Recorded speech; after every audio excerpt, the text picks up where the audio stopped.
Vous avez peut-être entendu parler de l'effusion du Saint-Esprit, ou alors vous vous posez la question, mais qu'est-ce que c'est que l'effusion du Saint-Esprit?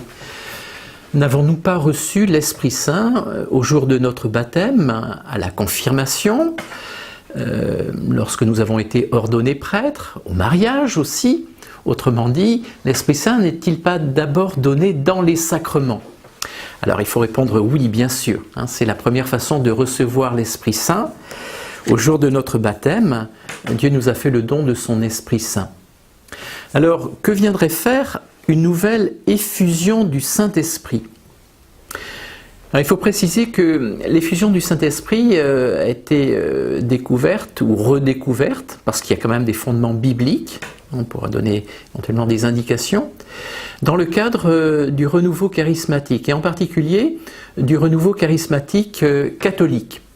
Et mieux qu'une longue explication, je voudrais vous donner le témoignage d'un participant. En 1967, il était étudiant américain à l'université de Duquesne. Et voilà comment il rend compte de ce qu'il a vécu lors de ce week-end, donc avec d'autres, donc de manière, communautaire, en 1967.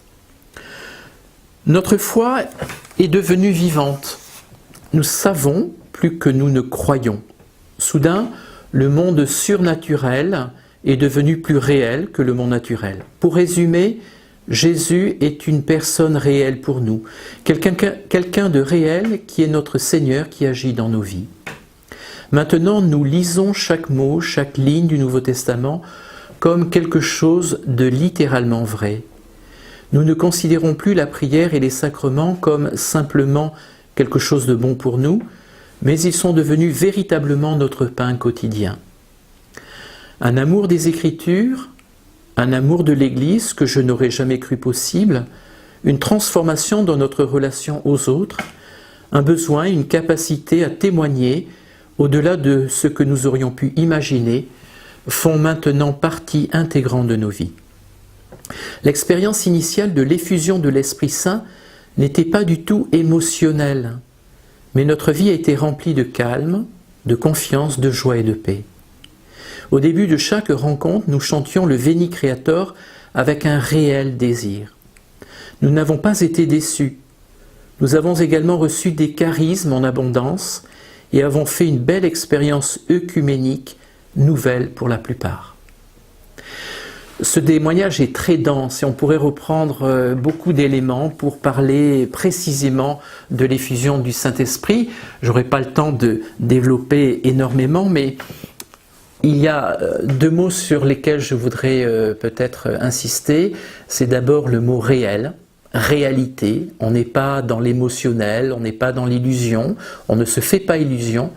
Il y a vraiment une expérience réelle.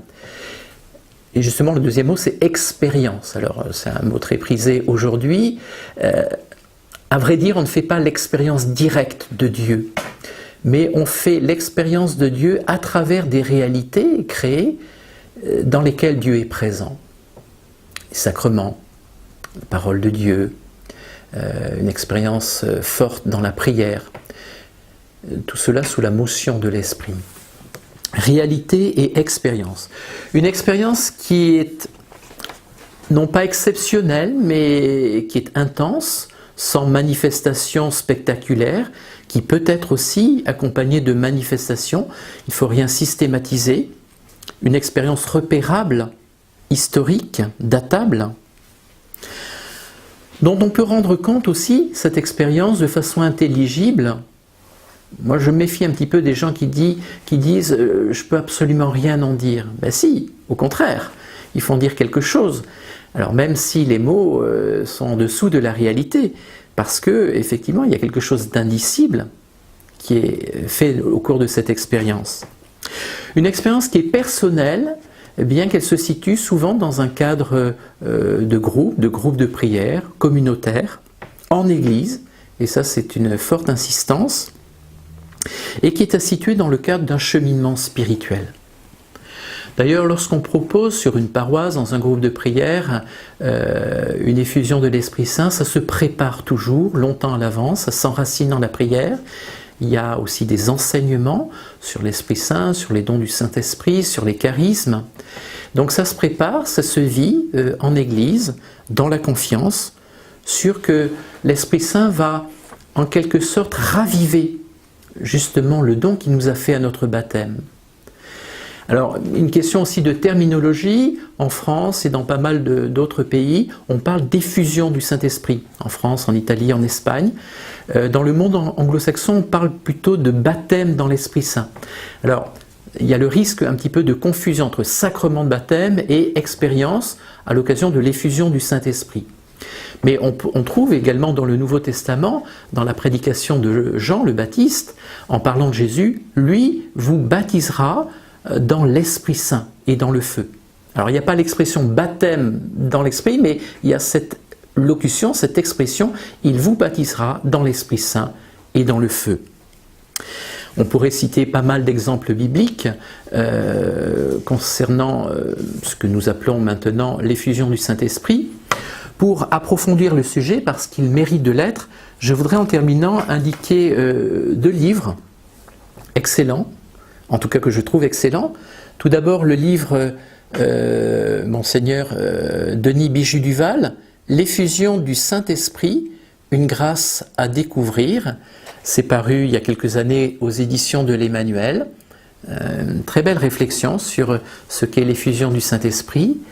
Et puis un document remarquable qui est fait par l'instance d'accompagnement du renouveau charismatique catholique, l'ICCRS, et qui s'intitule « L'effusion de l'Esprit Saint », et qui est un document, même je pense qu'il faut travailler en paroisse pour se l'approprier.